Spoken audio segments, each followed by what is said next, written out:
সুপ্রিয় দর্শক, আসসালামু আলাইকুম ওয়া রাহমাতুল্লাহি ওয়া বারাকাতুহু। আমরা ইতিমধ্যে এখানে আমাদের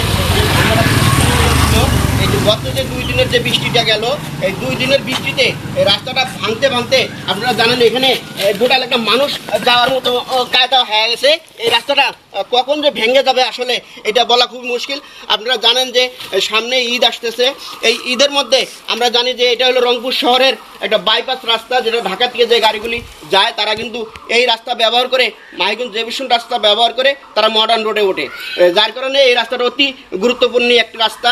কারণ এই রাস্তাটা যদি ঈদের আগে সংস্কার করা না হয় তাহলে কিন্তু এখানে কখন কোন গাড়ি উল্টে গিয়ে মানুষ মারা যাবে, সেই মানুষ মারা গেলে তারপরে আমাদের রংপুরের যে প্রশাসন ওনারা হয়তো খবর পাবে।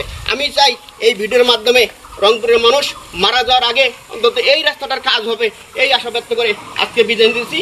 আসসালামু আলাইকুম ওয়া রাহমাতুল্লাহ। ভিডিওটা সবাই শেয়ার করবেন, দ্রুত শেয়ার করবেন। ধন্যবাদ সবাইকে।